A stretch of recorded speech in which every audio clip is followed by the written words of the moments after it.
Good morning, students. Today's our topic is controlling process. Okay, so controlling process में सबसे पहला हमारा step है वो है identification and division of work.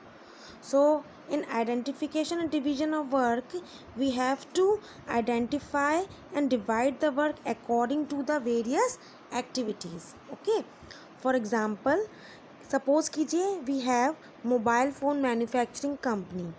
Okay, तो यहाँ पे डिफरेंट डिपार्टमेंट्स कैसे हम बनाएंगे, like purchase of raw materials है, परचेज ऑफ मैन्युफैक्चर्ड पार्ट्स है, ओके, प्रोडक्शन है आपका, स्टॉकिंग ऑफ गुड्स है, रिसर्च है, एडवर्टीजमेंट है, सेल्स है, फाइनेंशियल अरेंजमेंट भी हैं और अरेंजमेंट ऑफ एम्प्लॉयज़ भी हैं. तो ये आपकी सारी डिफरेंट डिफरेंट एक्टिविटीज़ हैं. According to it we have to divide our work. Second हमारा स्टेप है डिपार्टमेंटलाइजेशन.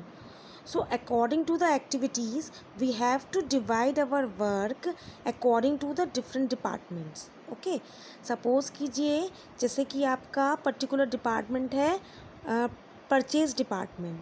ओके, तो यहाँ पर we have to purchase of raw materials, purchase of manufactured parts. तो दोनों तरीके के आपके फंक्शंस हो रहे हैं, एक्टिविटीज़ हो रही हैं. तो इनको दोनों को हमने कौन से वाले डिपार्टमेंट में रखा है, परचेज डिपार्टमेंट में. ओके, नेक्स्ट है हमारा प्रोडक्शन डिपार्टमेंट, जिसमें हम स्टॉकिंग ऑफ गुड्स है, रिसर्च एक्टिविटीज़ है, वो सारा हमारा प्रोडक्शन डिपार्टमेंट में आएगा. ओके, ऐसे ही एडवर्टीज़मेंट डिपार्टमेंट है, सेल्स डिपार्टमेंट है, ओके, वो हमारा मार्केटिंग डिपार्टमेंट में आ जाएगा. फाइनेंस से रिलेटेड है, अकाउंटिंग से रिलेटेड है, वो हमारा फाइनेंस डिपार्टमेंट में आ जाएगा. ओके, और अरेंजमेंट ऑफ एम्प्लॉयज़ है या अरेंजमेंट ऑफ पर्सनल्स है, वो हमारा आएगा पर्सनल डिपार्टमेंट में. और ह्यूमन रिसोर्स डिपार्टमेंट. ओके, तो यहाँ पर हमने डिपार्टमेंटलाइजेशन कर दिया है अकॉर्डिंग टू द वर्किंग और एक्टिविटीज़ ऑफ ऑर्गेनाइजेशन. ओके, अब सपोज़ कीजिए कि अभी तो हम मोबाइल फ़ोन में ही डील कर रहे हैं, यानी कि अभी तो हम ओनली वन प्रोडक्ट में डील कर रहे हैं. बट जैसे जैसे हमारा बिज़नेस ग्रो करता है हम अपने बिज़नेस को एक्सपेंड करते हैं. ओके, तो अभी हमारे पास मोबाइल फ़ोन है ना. दूसरी जगह हम अगर अपना एक्सपेंड करते हैं बिज़नेस, तो टेक्सटाइल डिवीज़न भी आ सकता है हमारा. ओके, इसी तरीके से हमारा फूड एंड बेवरेजेस आ सकता है या हमारा इलेक्ट्रॉनिक आइटम्स आ सकता है. तो यहाँ पर डिफरेंट डिफरेंट डिवीजन्स के अकॉर्डिंग हमने डिपार्टमेंटलाइजेशन कर दिया. यानी कि अगर सिंगल प्रोडक्ट है then we have functional departmentalisation, और अगर प्रोडक्ट में आप डील कर रहे हैं, मल्टीपल प्रोडक्ट में डील कर रहे हैं, तो then you have divisional departmentalisation. Okay, तो दो तरीके से डिपार्टमेंटलाइजेशन होता है, फंक्शनल एंड डिविजनल. जो फंक्शनल होता है वो होता है आपका according to the functions of the management. Second है आपका डिविजनल डिपार्टमेंटलाइजेशन, वो होता है आपका प्रोडक्ट के अकॉर्डिंग. ओके, तो जब हमने डिविजनल डिपार्टमेंटलाइजेशन किया तो वहाँ पे हमने डिफरेंट डिफरेंट डिपार्टमेंट्स रख दिए हैं. ओके, जैसे कि टेक्सटाइल का अलग कर दिया, कॉस्मेटिक का अलग कर दिया. ओके, जिससे कि आपको इजी हो जाता है डिवीज़न ऑफ वर्क करना और असाइन करना duties according to the departments. Okay, now third step आता है हमारा assignment of duties. Assignment of duties में क्या होता है, as we have different departments according to functions and divisions. तो जैसे हमारी ऑर्गेनाइजेशन स्ट्रक्चर होता है, जैसा हमारा फंक्शनल और डिविजनल डिपार्टमेंटलाइजेशन होता है, उसके according we have to assign different duties among workers और एम्प्लॉयज़. ओके, तो यहाँ पर हमें according to the departmentalisation work assign करना होता है, ड्यूटीज़ असाइन करनी होती है वर्कर्स को, एम्प्लॉयज़ को. ओके, यानी कि ये बहुत इम्पॉर्टेंट होता है कि ये मैच करे आपके नेचर ऑफ वर्क को और कैपेबिलिटीज़ ऑफ पर्सन को to whom the work is given. यानी कि जिसको आपने असाइन किया है ड्यूटीज़, उसके अंदर वो स्किल होनी चाहिए, स्पेशलाइजेशन होना चाहिए और अकॉर्डिंग टू इट वो अपना काम कर सके. ओके, फोर्थ है हमारा एस्टेब्लिशिंग रिपोर्टिंग रिलेशनशिप। बहुत इम्पॉर्टेंट है ये पॉइंट आपका। जब हमने असाइन कर दी हैं ड्यूटीज़, यानी कि अथॉरिटी और रिस्पॉन्सिबिलिटीज़ हमने दे दी हैं, तब यहाँ पर हमें ये देखना है when two or more than two persons work for the attainment of common goals, then there is interrelationship must be defined very clear। जब यहाँ पे दो या दो से ज़्यादा लोग काम करते हैं तो यहाँ पर उनके बीच में क्या रिलेशनशिप है ये बताना बहुत इम्पॉर्टेंट हो जाता है। यानी कि आपको ये बताना है who is your superior and who is your subordinate. Okay, for example, the purchase manager will be the superior for all the employees of purchase department and they will receive orders from him and will also be responsible to him। यानी कि purchase department के अंदर जितने भी workers आएंगे वो सारे किसके अंदर आएंगे, वो आएंगे आपके परचेज डिपार्टमेंट के अंदर। और परचेज डिपार्टमेंट का जो मैनेजर होगा वो सुपीरियर होगा और उसके अंडर में जितने भी एम्प्लॉयज़ और वर्कर्स आ रहे हैं वो आपके कहलाएंगे सबऑर्डिनेट्स।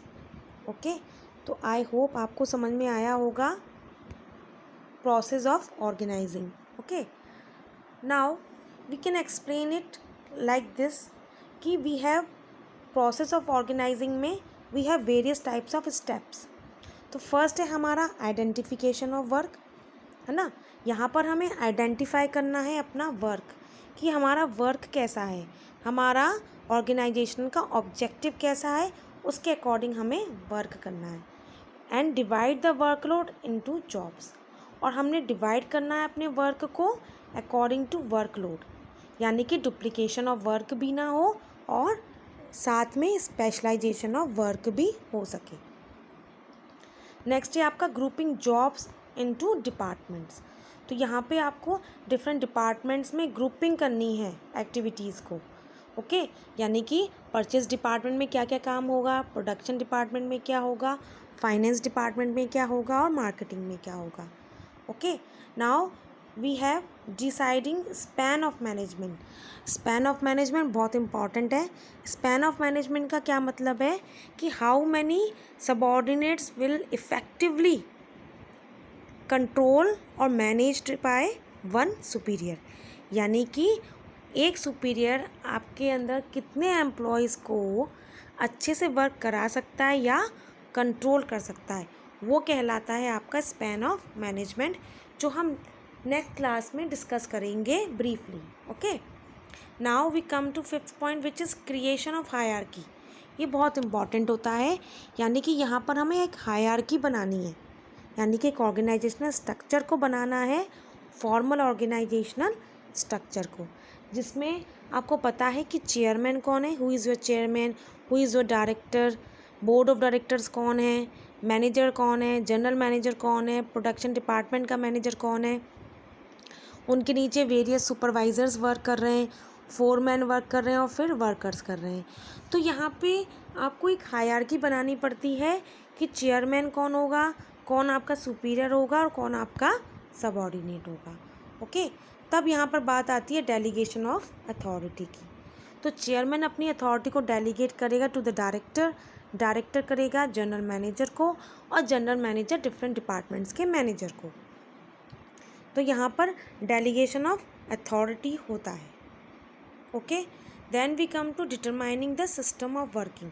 फिर आपको बताना है कि किस तरीके से आपका वर्क एग्जीक्यूट होगा, यानी कि परचेज डिपार्टमेंट क्या काम करेगा, प्रोडक्शन डिपार्टमेंट के अंदर क्या क्या काम आएंगे, फाइनेंस डिपार्टमेंट के अंदर क्या काम आएंगे। तो यानी कि आपका जो भी वर्क है वो आपका सिंप्लीफाई हो जाएगा और डेफिनेट हो जाएगा कि कौन सा वर्क कौन सा डिपार्टमेंट करेगा। Okay, now you have to give allocation of resources. Allocation of resources का क्या मतलब है कि परचेज डिपार्टमेंट को जिन रिसोर्सेज की ज़रूरत है you have to avail all this resources to the purchase department. Production department को जिन भी रिसोर्सेज की ज़रूरत है वो आपको प्रोडक्शन डिपार्टमेंट को देना है। फाइनेंस डिपार्टमेंट को जिन रिसोर्सेज की ज़रूरत है वो सारे रिसोर्सेज आपको उनको अवेलेबल कराना है ऑन टाइम। ओके, देन है आपका एस्टैब्लिशिंग कोऑर्डिनेटिंग मैकेनिज्म। ये बहुत इम्पॉर्टेंट पार्ट है आपका। एस्टैब्लिशिंग कोऑर्डिनेटिंग मैकेनिज्म का क्या मतलब है कि यहाँ पर डिफरेंट डिपार्टमेंट्स के बीच में कोऑर्डिनेशन होना चाहिए। कैसे कोऑर्डिनेशन होना चाहिए? जैसे we have purchase department, production department, sales department, finance department. तो सपोज़ कीजिए परचेज डिपार्टमेंट को रॉ मटेरियल ख़रीदना है तो उसको फाइनेंस की ज़रूरत है, तो उसको at a time finance department से उतना पर्टिकुलर फाइनेंस अवेलेबल हो जाना चाहिए, तभी वो परचेज़ कर पाएगा रॉ मटेरियल। और जब वो रॉ मटेरियल परचेज़ करेगा तभी हमारा प्रोडक्शन स्टार्ट होगा, और जब प्रोडक्शन हमारा कंप्लीट हो जाएगा तब जाके हमारा सेल्स हो पाएगी उस पर्टिकुलर प्रोडक्ट की। तो यानी कि यहाँ पे जितने भी डिपार्टमेंट्स हैं वो एक दूसरे के ऊपर डिपेंड होते हैं, इंटरडिपेंडेंसी होती है, इसलिए हमें कोऑर्डिनेटेड वे में वर्क करना होता है। अगर हमने कोऑर्डिनेटेड वे में वर्क नहीं किया तो हमारा ऑर्गेनाइजेशनल ऑब्जेक्टिव कंप्लीट नहीं होगा। तो यहाँ पे सबसे इम्पॉर्टेंट बात है कि अगर आपने 100 यूनिट्स बना ली हैं तो we have to sell out those 100 units as soon as possible. हमें वो 100 यूनिट्स को जल्दी से जल्दी सेल आउट भी करना है, वो हमारे लिए बहुत इम्पॉर्टेंट है। ओके, तो आई होप आपको ये ऑर्गेनाइजिंग के स्टेप्स और प्रोसेसिंग समझ में आया होगा। मेन आपके 4 हैं इसमें parts. Division of work, first हमारा identification and division of work, second we have departmentalisation, third assignment of duties, and fourth है हमारा establishing reporting relationship. Okay, thank you students.